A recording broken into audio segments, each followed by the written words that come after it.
Aujourd'hui, j'ai rendez-vous avec Paul-André et Jean-Claude, deux naturalistes du Livradois-Forez qui sont à la recherche de bestioles en tout genre, afin d'établir un recensement précis et d'enrichir une innovation, la plateforme Biodive Livradois-Forez du parc naturel. Les données rentrées dans cette plateforme nourrissent ensuite l'INPN, l'inventaire national du patrimoine naturel. Je te laisse me guider. La myrtille, c'est un des indicateurs de forêt ancienne. Donc déjà, quand tu vois ça, tu te dis, ça sent pas trop mal. Une plume là, il y en a encore une plumée là au pied des myrtilles. Ça c'est frais ça. Des plumes de passereau certainement, une fauvette ou quelque chose comme ça. Mais en tout cas ça veut dire que l'oiseau est par là quoi. On cherche la chouette chevêchette d'ailleurs qui nous voit peut-être, mais nous on la voit pas, elle doit être perchée quelque part là. Et donc du coup là c'est un peu le lutin fantomatique des forêts de moyenne montagne. Si elle se perche en haut d'un arbre, on arrive à voir sa silhouette, mais elle ne se perche pas toujours en haut en fait. Si elle est sur une branche bien garnie de lichen, là, pour la trouver, et ben, bon courage.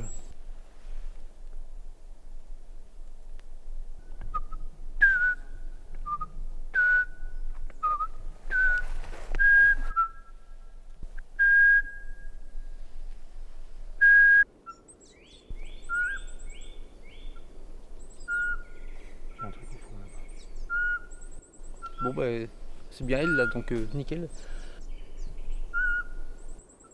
C'est vraiment comme un petit trésor qu'on trouve là. Et, déjà trouver une loge de chevêchette, c'est pas simple. Et c'est vrai que la chouette chevêchette et la chouette de Tegmalm, c'est des espèces un peu rares au niveau hexagonal parce qu'elles ont des exigences de milieu assez spécifiques.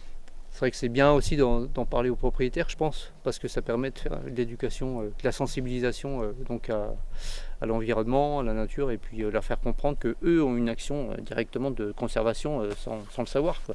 C'est une prolongation naturelle du volet naturaliste, quoi.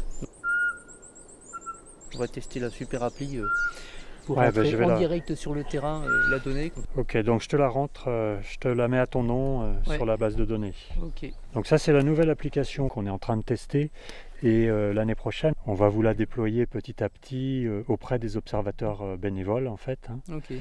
Donc ça nous permet de pouvoir rentrer l'espèce directement avec une géolocalisation en fait précise. Ça y est, c'est arrivé dans la base de données au parc.